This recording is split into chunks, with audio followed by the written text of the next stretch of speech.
The right support can change the trajectory of your life. Southern Live Oak Wellness makes taking that first step possible. If you have concerns with your mental health, contact our 24-hour support team at slowhelp.com. That's slowhelp, SLOWHELP.com. Make mental health a priority.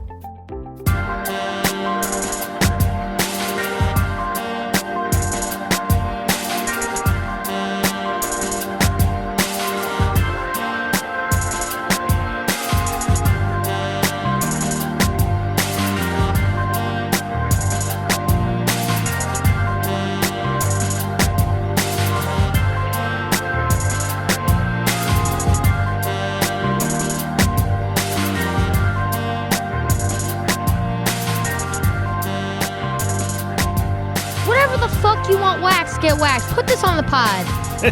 Take this out of the pod. I'm not putting absolutely any cut this None out. of this is making it. Anyway, it's Matt's day. It's Matt's day. It's Matt's day. Aw. Hey, producer Bat. Hey.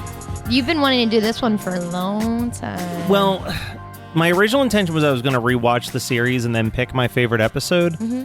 And then I realized that this is one of those shows that will not make any sense if you just jump in midstream, because like they even talk about on the commentary track, they're like, this show failed because like if you didn't see this first episode and you just like flipped it on, you'd have no clue what the fuck was happening throughout the whole show. I felt that way with the pilot. So how long did it last? Two seasons. It lasted 2 seasons. So the creator of this show was Brian Fuller, who we've talked about on the show before, because after this he did Pushing Daisies, he's done Hannibal, and he's done Wonder Falls. His shows all infamously don't last very long. This was his first showrunner, like where he created the idea, he was running the show, and he ended up leaving after the 4th episode because he was just having a very rough time with Showtime. So much so that like one of the actors left in solidarity along with him when he quit the show. Which one? The girl Betty. The curly hair? Yeah. I love her. I know. Her presence is definitely missed throughout the rest of the show. The show is good, but there is a very noticeable change in quality. And like one of the big things is like early on in this episode, there is a hint, you know, Georgia says that her dad is cheating on her mom. Yeah. And then it's heavily implied that it's a male student. And Showtime got cold feet about that. Yeah, I mean, it was blatantly gay just from this. Throughout the rest of the series, it's a female student. That was like one of the breaking points for Brian Fuller, was he was like, I have a vision for this show and you're denying this vision, so I don't want to do this anymore. Hate that. Yeah. So how did you guys like it? So I liked it. I hate to say this because you were like, I will be shocked if you don't binge the whole series. Yeah. I'm not going to binge the whole series. Oh. And I hate to say that because in a perfect world where I had all the time in the world and not 1 million shows on my list. Yeah. And by the way, this is Dead Like Me. I don't know if we said it. Did we say that? I said it like early, and then we started saying things that we were like, cut that out. Yeah. I was like, Dead Like Me or something stupid. Anyway, Dead Like Me on Amazon The Prime. pilot, yep. Originally Showtime. Yeah, I really like it. It's exactly the premise of a show that I would watch. I think it's because I'm watching Buffy right now, and I can noticeably tell I'm like, this is so old. Like, I need it to get a little bit closer to this century. Buffy, You are such a baby. I know. I'm just like, I'm like that where I'm like, I can visibly, and Dead Like Me is much better quality than Buffy season 1. But I just think it's like, it seems outdated a little I think bit. Dead Like Me was not in the last 10 years, but maybe the last 15 years. It's not that old. I think it's like 2005 or something. It was 2003 to 2004, so yeah. What was the show So I was I was senior 10. year. I was a senior in high school. about so. the murder? Dexter? No. About Twin Peaks. Did you watch that? No, but Oh. I'm going. That one I will Because that watch. one's old. Yeah, I'm surprised I've never heard of this show besides you saying it a lot. Yeah, I've never heard of it either. I didn't even know he said it a lot. Yeah, no, Yeah, he does. He I am says it a a lot. big fan of this show. Like, Yeah. I've binged this show maybe 6 or 7 times. Wow. I just think it's so smart. It's so well written. And there's always like new things that I catch. Like watching it this time, it was the first time that I noticed that Georgia's mom's name is a play on words, because her name is Joy, but her last name is Lass. So it's like joyless because she's such a miserable character. Yeah, it's like Live More because she's undead. Yeah.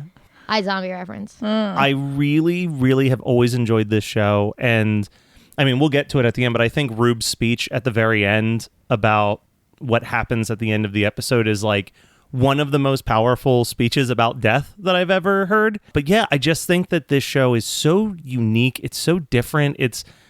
I think that Brian Fuller, if you've watched any of his other shows, like Julie's watched the first episode of Pushing Daisies, like he has a brain that works so differently than I think a lot of other showrunners. Yep. Agreed. I actually wish I continued watching Pushing Daisies. I should add that You to still my can? list. Yeah. No, I mean, I absolutely still can. Before we get into the full episode, so Matt confirmed yesterday that he cried watching this episode 5 times. And I was texting Kathleen on the side, guessing the times that you cried. Okay. So I have them written down. So when you go through your whole notes that you want to go through, do not tell us when you cried. And at the end of the episode, I'm going to guess. No, why don't you just raise your hand when he says the part? Okay. Oh, that works. Because he's going to want to talk about why he cried. Okay. Yeah, of no, that's course fair. he is. Not always. Some of them, I just think the performances are so real. I mean, the whole show is about death. And they're not as heavy as this one. The show is very, very funny. The pilot doesn't capture as much of the comedy as I think it could. But one of the things that I love early on, it shows Georgia, who Georgia is like weirdly one of my favorite TV show characters of all time. Like I like her so much. And I like that early on they establish her mission, which is that she was like, I've learned that if you don't like things, then you can't be as disappointed. So she's just like this numb, monotone shell of a person. Like she actively goes out of her way to not be invested in stuff.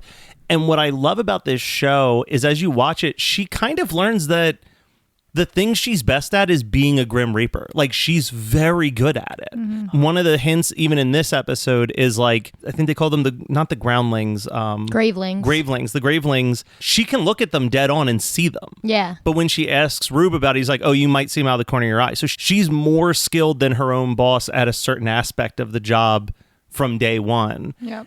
And like, that's kind of cool, is like watching that growth throughout the series.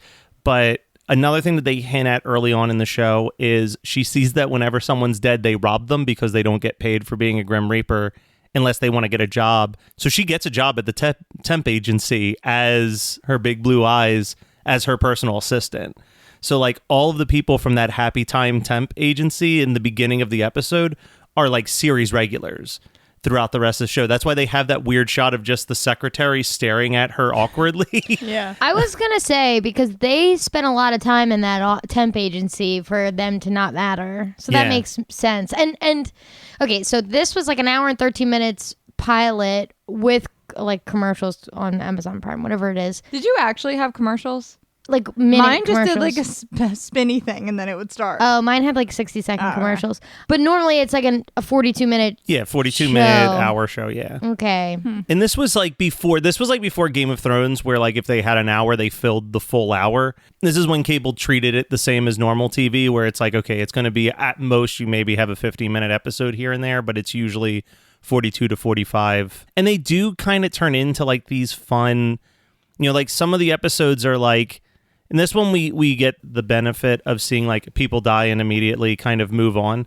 But like other episodes is like a character won't move on for like days and they're just stuck with this soul following them around trying to complete their unfinished business before they're ready to pass on. So it's like in the short sell of it, it's just, oh, they're Grim Reapers, they take souls.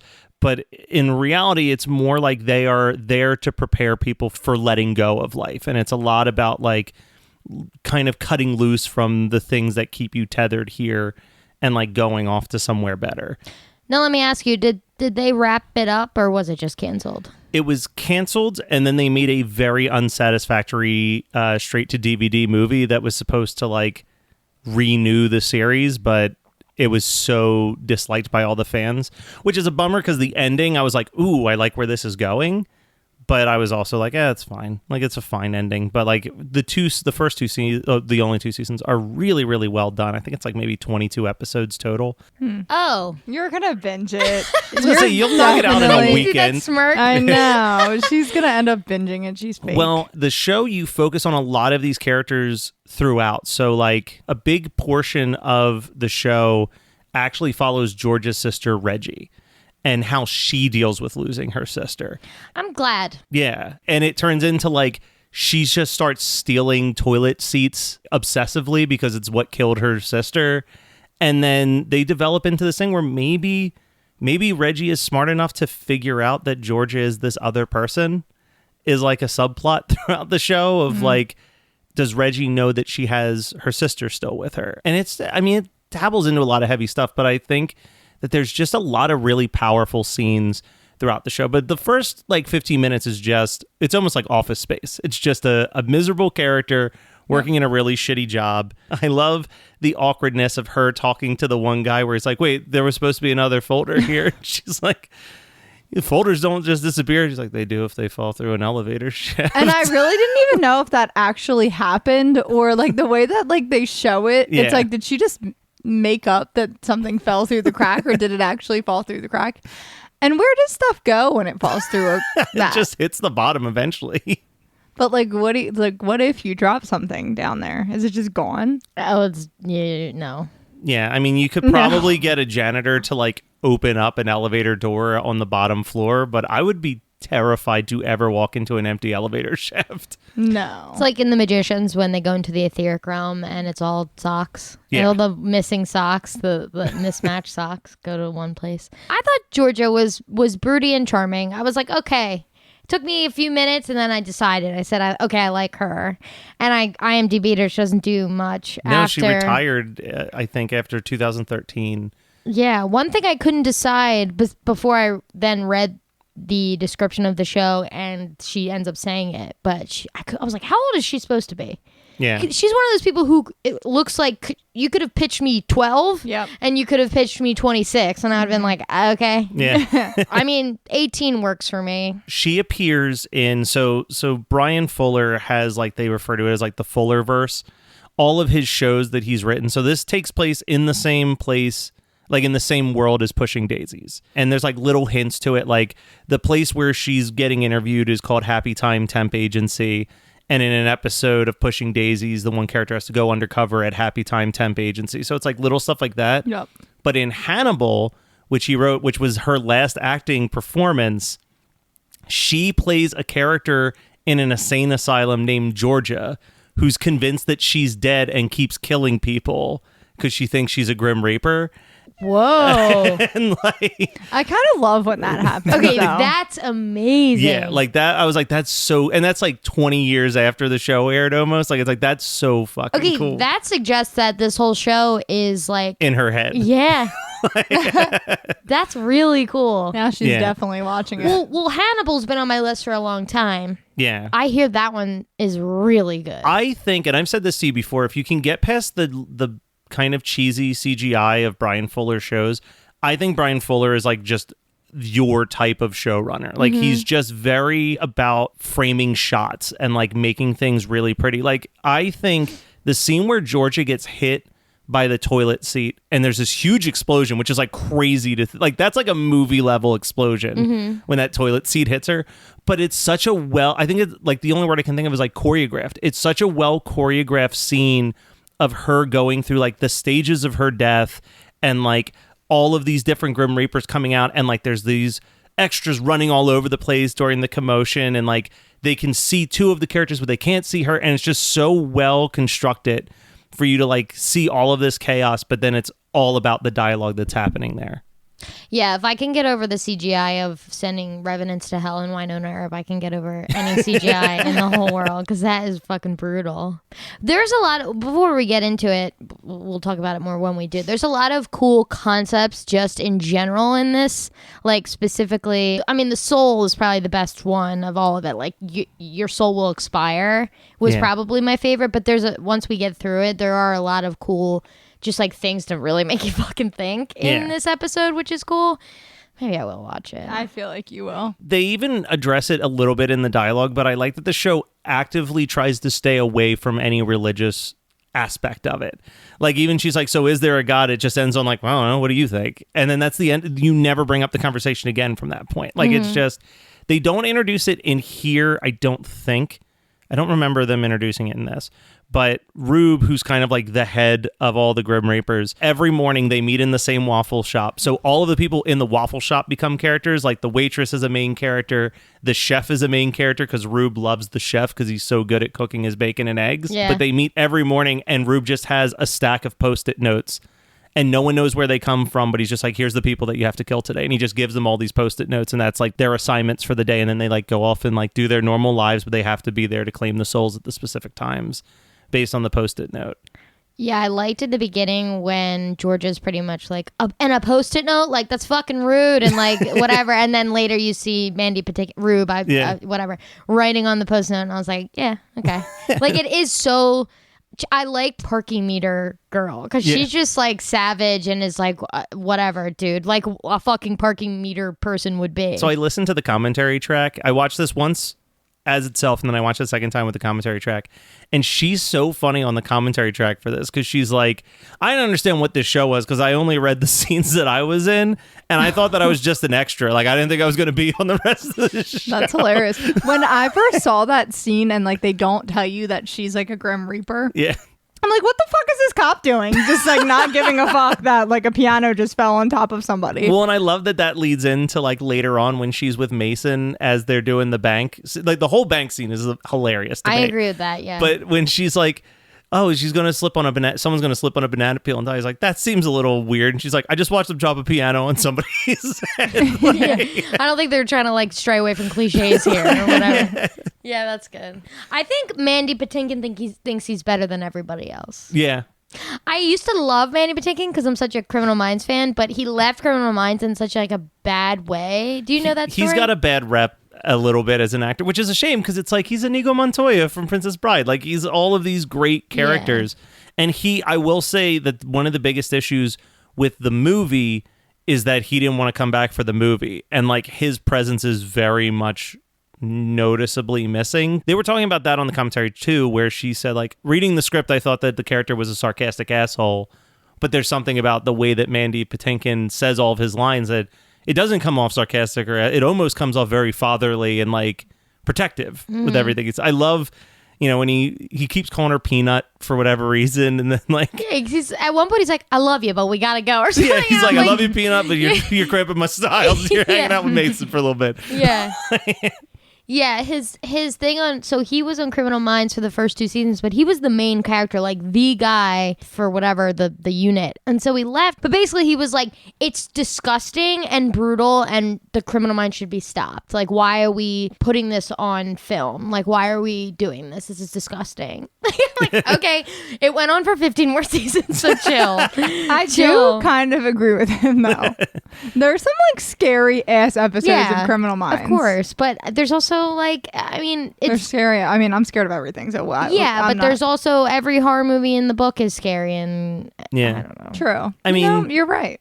Criminal Minds is the best. It's inspired a lot of people to pursue that career. So murdering. Yeah. No, I was solving murders, but yes. Murdering. I do also really enjoy in this show, especially in this first episode, because we all kind of get to be Georgia. Like, I love pilots like this where you're connecting with the main character because she's as new to the information as you are, but you get to experience these people who like can just walk into where there was clearly a mob hit and like are completely unfazed by it, but like you're kind of like her, where when she walks into the apartment for the first time, you see all those corpses lined up against the wall dead before she notices them. Even I was like, oh shit. Yeah.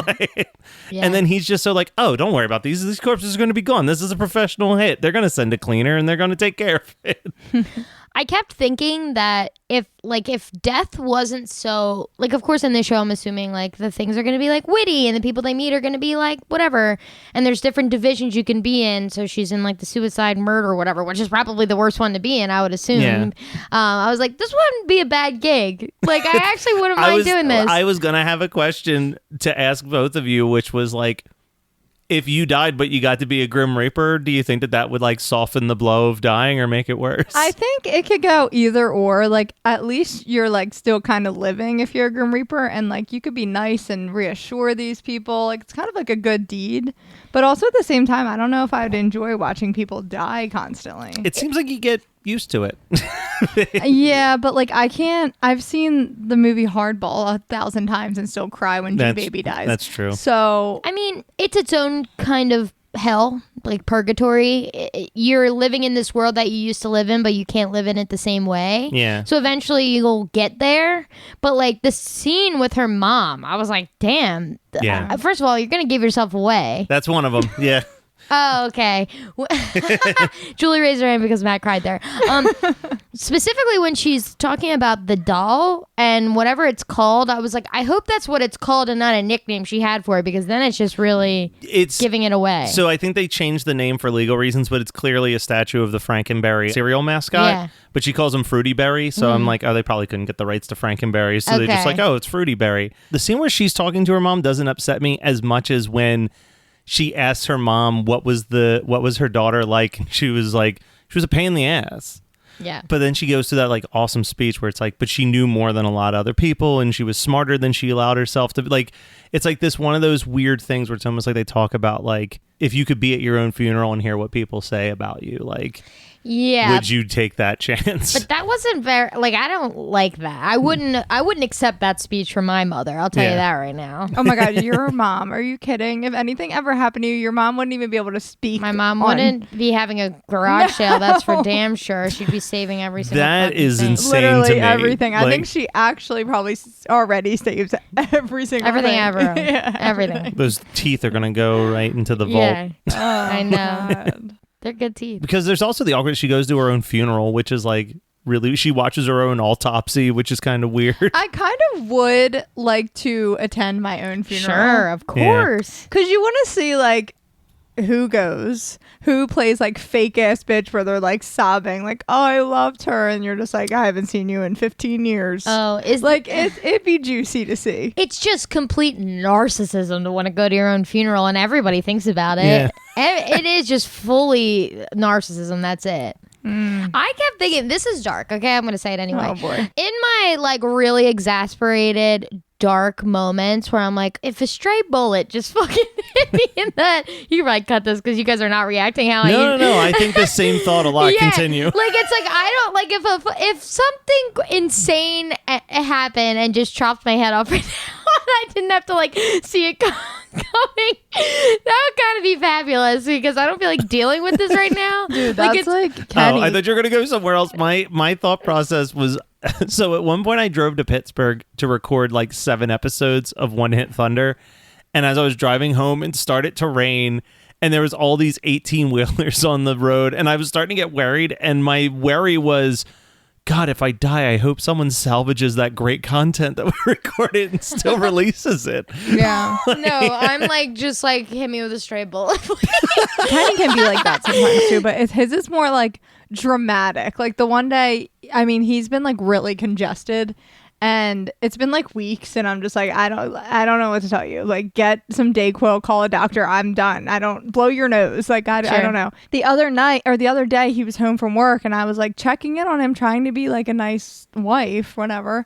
And he was like cold, like I'm fine. And I was just like, oh, fuck you. And I closed the door. And then yesterday he was like, yeah, that day you came in there, I was just thinking about how I just wanted to die right then and there. And like, I wish that I was dead.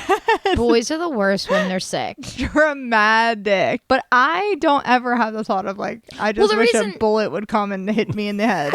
Like, I don't wish it. It's more like, if it happened, it would be okay in this moment. They're Like, give very me an fleeting. example of a moment where you feel that way. Work.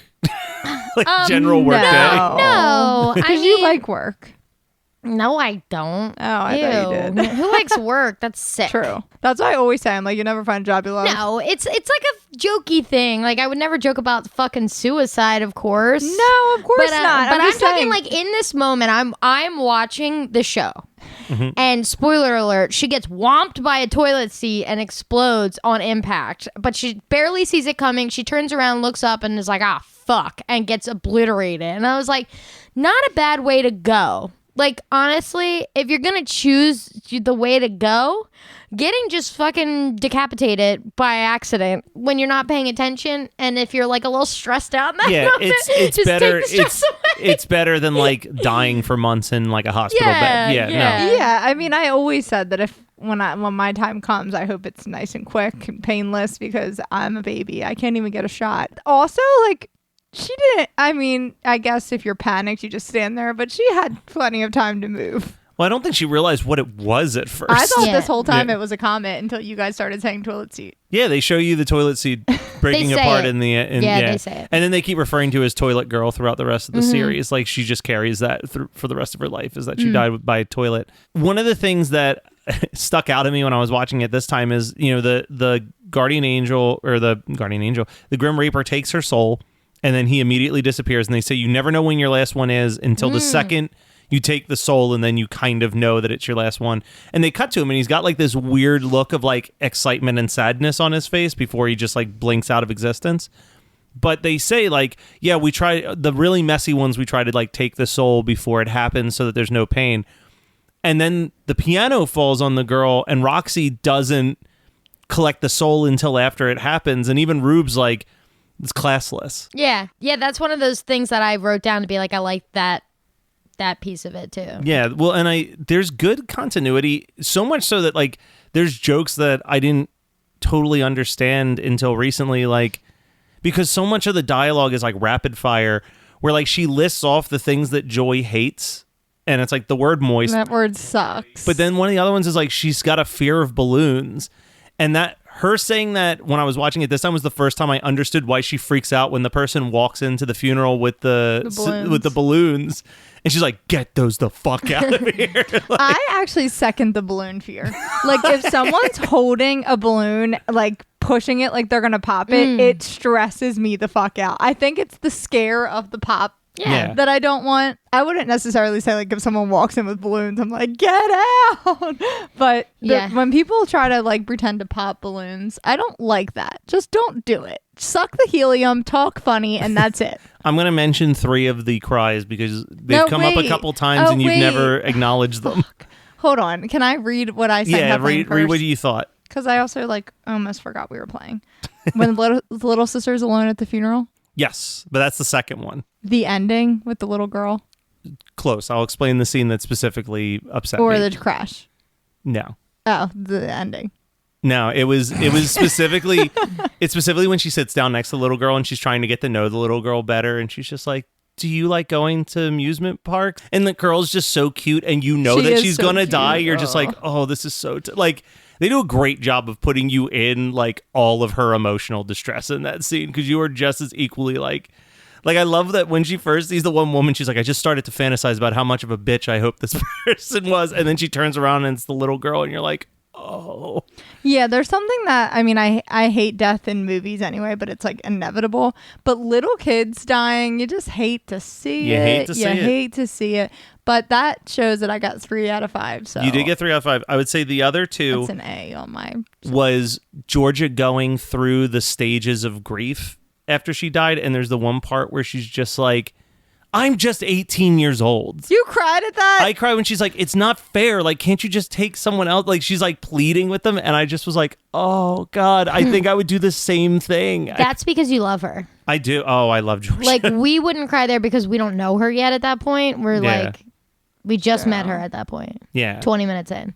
So that makes sense for you. Fair enough. And I think that carries over at the end when Rube has to convince her to collect that little girl's soul. And she says she's just a child.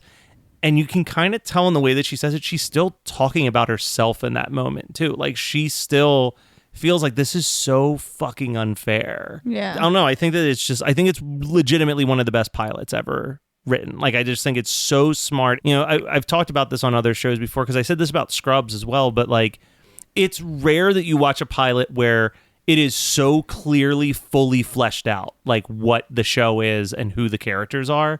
And this just feels like every character, they know exactly who that character is. And as someone who watched both seasons, no one goes through like a weird change mid-season where you're just like, oh, I guess they finally, like, they knew who these characters were from the jump. You get a little teary-eyed at like what is arguably the saddest version of Que Sera Sera that has like ever been recorded. Yep. By Pink Martini. Like, that cover is just I literally have, my note is this haunting version of Que Sera Sera. Oh my God, it's so sad. Yeah. One of the things in my continue efforts to like convince Kathleen that she needs to watch the show is that throughout the series, they do flashbacks to show you how all of the other Grim Reapers died to become Grim Reapers, which is really cool.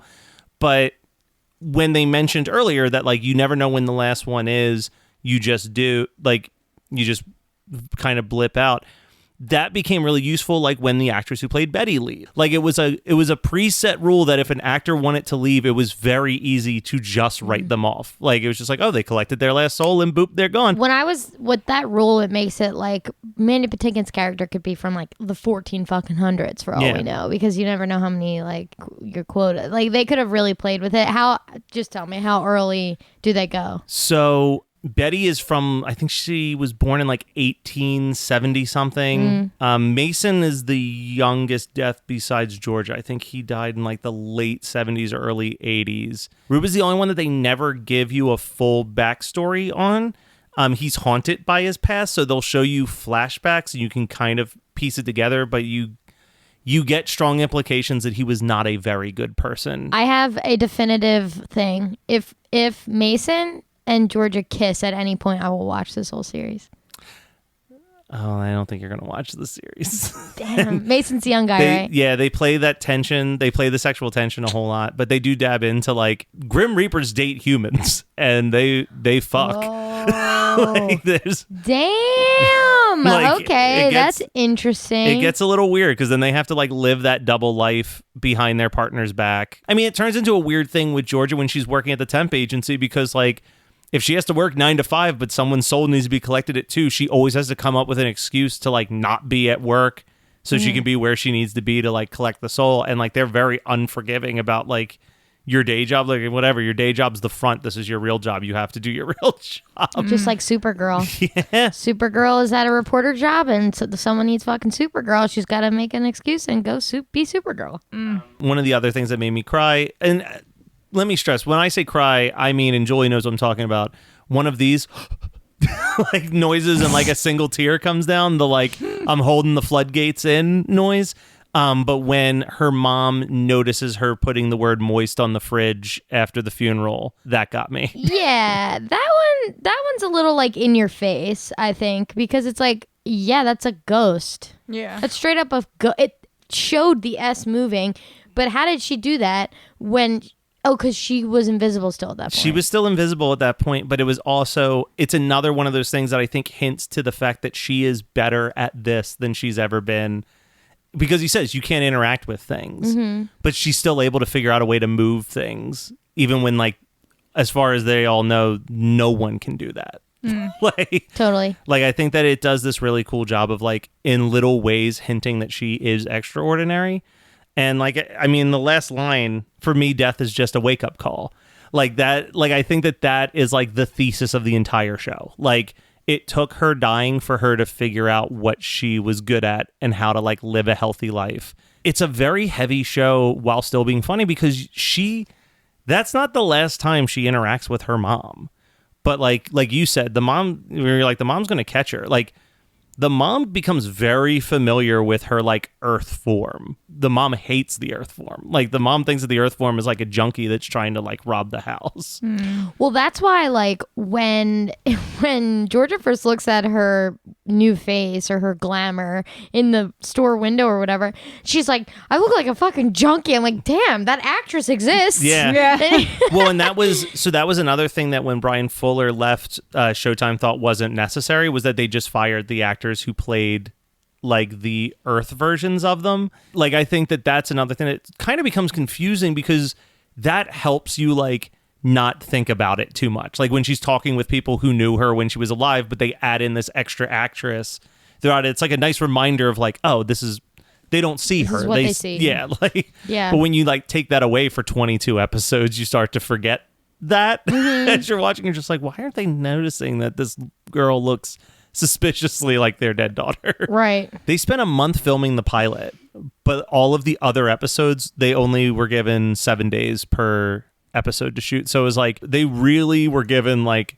full reign to do whatever it is that they wanted to do. And I think that, again, I think it was money well spent. I think that they like time and money really well spent because they really built out this world. They built out the universe. They built out the rules. In most cases, I'd be like, oh, I don't know if this needed to be an hour and 15 minutes. But at the same time, I'm like, I don't know what I would have cut because it really does like, doesn't waste any of that time. Like it is like laying out plot and building into like what the rest of the show is going to be very heavy in this episode. My favorite line was, "Do your nipples get hard when you sneeze?" I loved that. I was like, that's so stupid and good. Like that line doesn't seem like it fit until they were at that. I really liked that scene at the getting breakfast or whatever, and he's like, banana bonanza for everybody. and then the parking meter lady's like, he said banana that's what we're getting. But I liked that squad. I liked that, like, everyone jumped in and Mandy's like, my nipples are always hard. I don't know why. That was a good scene that made me go, okay, moving forward, at least she's got her team. Yeah. I mean, I really like the character of Betty in general, and it like kind of still bums me out that she's not on the show anymore after like 4 episodes. But like even something as simple as her like using the fork to apply her lipstick, like little things like that are just so... I love how unique each character is. None of the characters feel like they are carbon copies of the same characters. They all feel like uniquely fleshed out characters. I do want to talk a little bit more about the bank robbery scene, because I think that bank robbery scene is just like perfection. Like setting up all the different people with B names, and all of a sudden there's 2 different gunmen there, and they're like, how many Post-it notes did we have? Like, that poor baby. Oh my God, just sitting there during all the insanity. The crazy like bullet shot bouncing all over the place before it blows up the top floor of the building. Like, it is chaos. I like the scene where they look at each other and get down on the ground, because they're like, well, this really doesn't matter. Like, we can't die again. We're already dead, but I guess we'll play along. Like, and they get down. The people are just like fucking upstairs in the whatever. The like, bank it's vault, just so, like, besides the 2, the gunwoman, the gunwoman has a baby. There's fucking upstairs. This guy's got his neck snapped, and the thing, like the banana peel. It's a good scene. It is. And I like the editing in the show. Like I think that we take advantage now of how much shows are edited like this. Like, it's very Family Guy-esque at times, but this was before Family Guy. Like, in the way that like she finds the shoe and then it cuts to like the Wheel of Fortune thing that says like your D blank AD, and she's like, I'd like to solve the puzzle, please. Yeah. Like, it's like little stuff like that. Or even just when she's being interviewed for the job, and she like, everything just moves so quickly.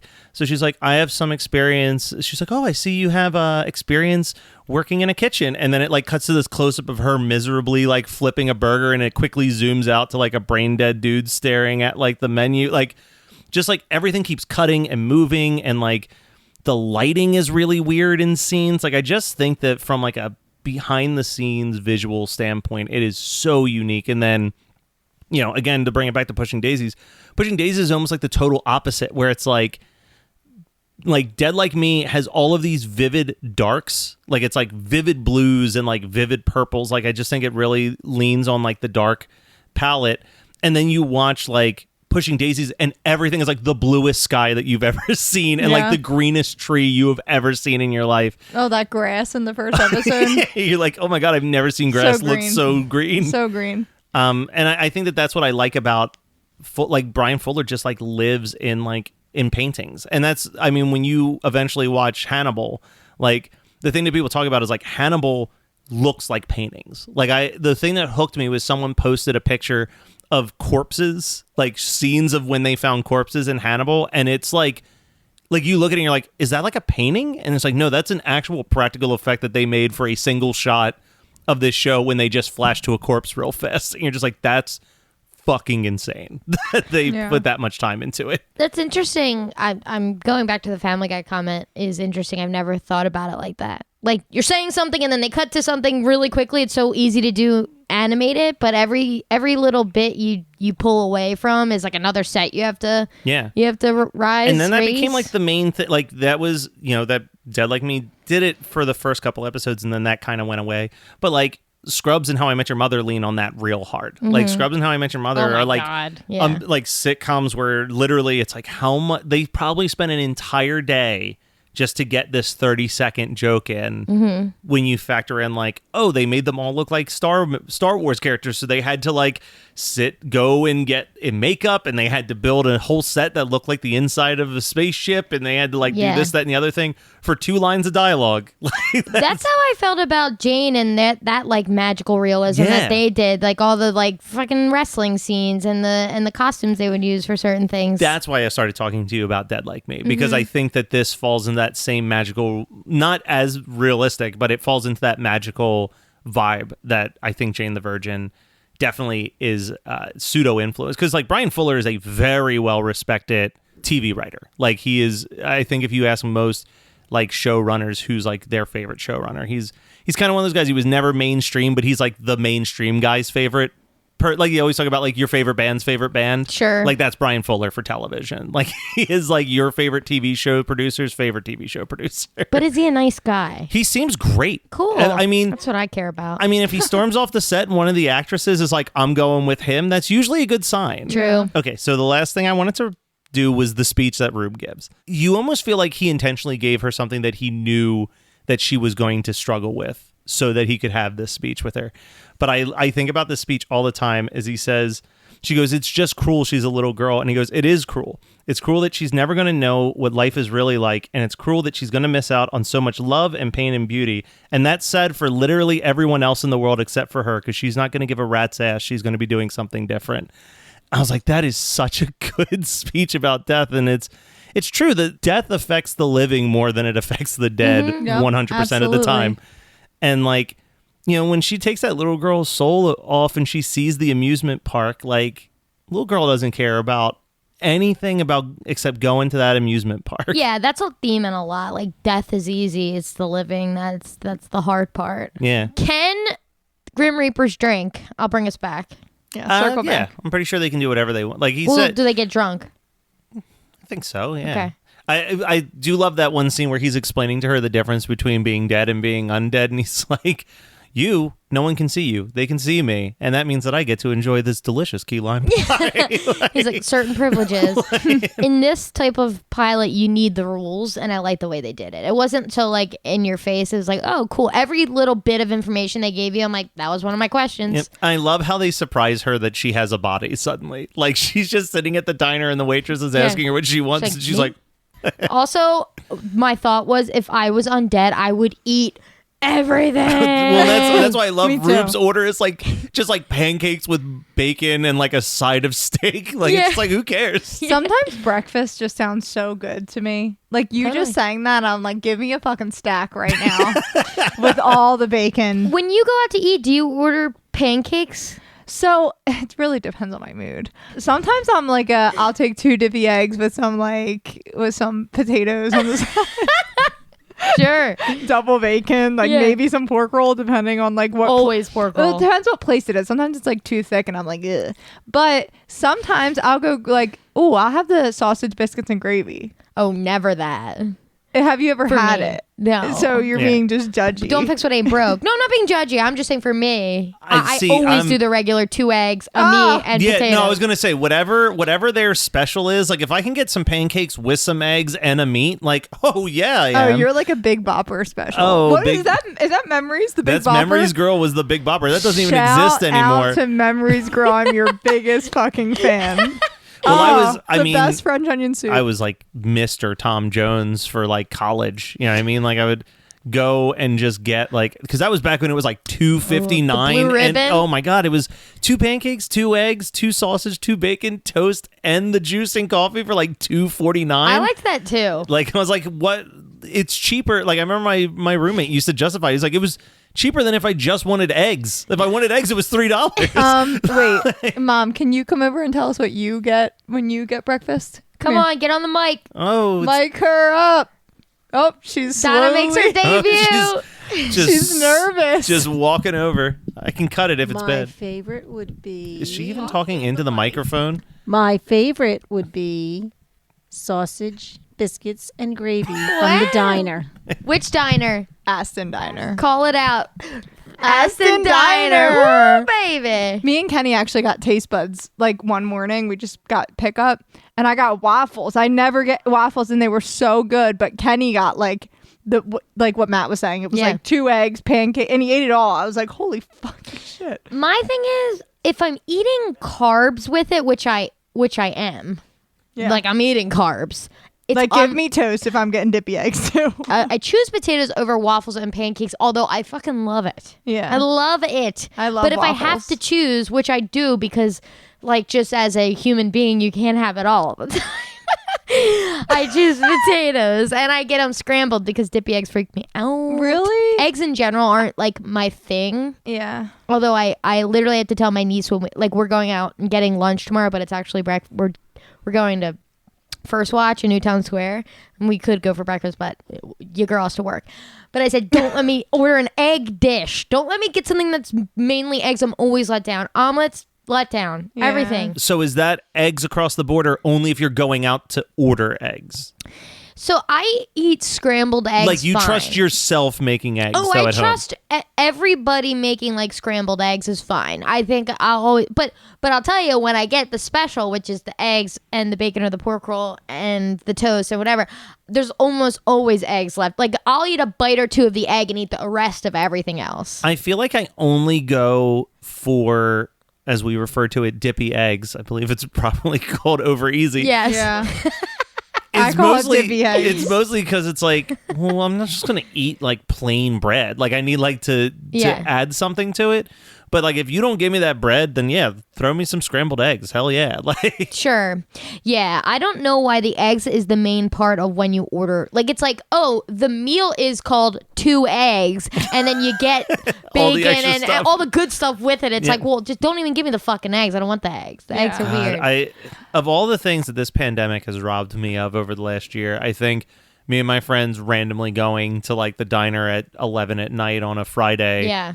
and just sitting there for 2.5 hours bullshitting while we eat greasy breakfast food is one of the things I miss the most. So I can agree with that. have like a love for breakfast at the beach.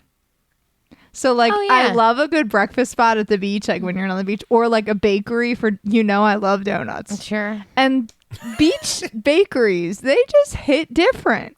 Well, there's something about like the luxury of being away and on vacation and being like, it's a Tuesday and I can wake up whenever I want. Whatever. Is it a late breakfast? Is it an early breakfast? Whatever. Like I might as well get an early start. Like let's start this day. And you always go to dinner. Like we always go to dinner when we're on Sure. vacation. Always. We're It's a just constantly luxury. going to dinner. It's the best. Mm-hmm. Give me a nice vacation this summer.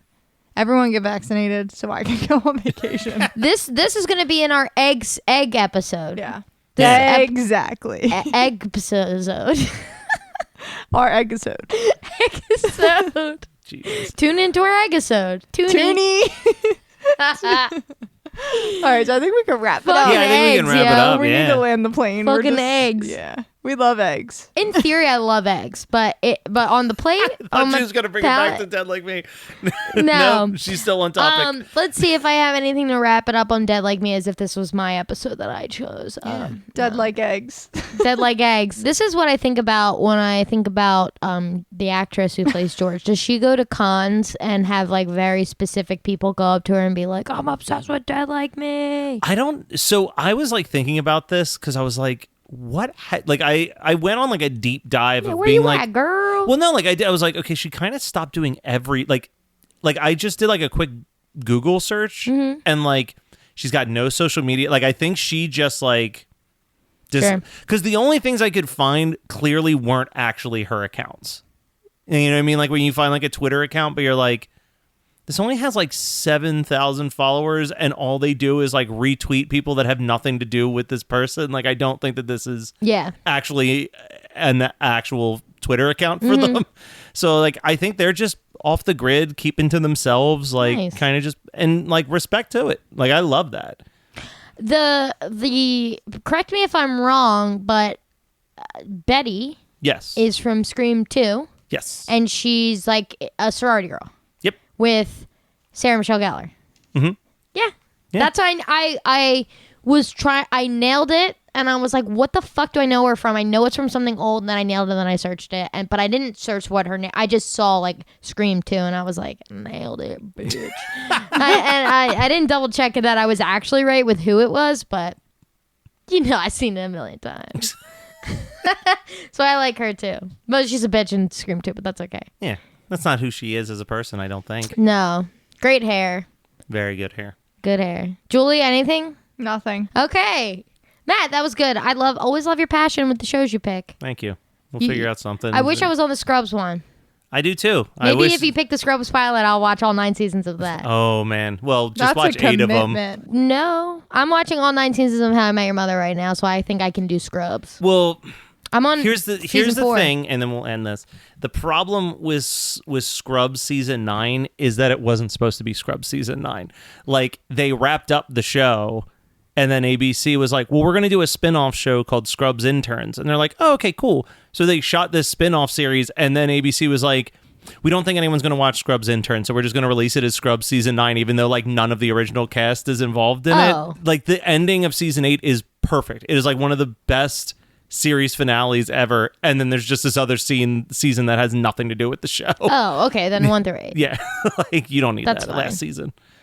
Okay. Thanks, Matt. Thanks, producer Bet. Great pick. Appreciate you We appreciate and your ya. takes. Oh, thank you.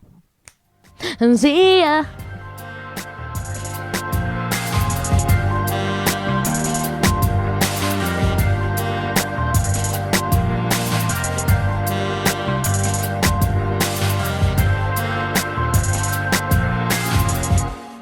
Hey everybody, I'm Chris Fafalius, and I'm the producer of Krista Makes a Podcast and the host of the One Hit Thunder podcast. And I'm Matt Kelly, host of Horror Movie Night and the producer / the head of content for the Geekscape Podcasting Network. Between the two of us, we have, believe it or not, 25 years of podcasting experience, and we want to help you start your own podcast. We know podcasting, and we want to share that knowledge with you. So whether you're new to podcasting or you want some feedback on your currently active podcast, we want to help. Or perhaps you're just overwhelmed with all of the editing work. Well, we can help you with that also. You can contact us at info@weknowpodcasting.com for more information. We're excited to help your podcasting dreams become a reality. You're listening to the Geekscape Network.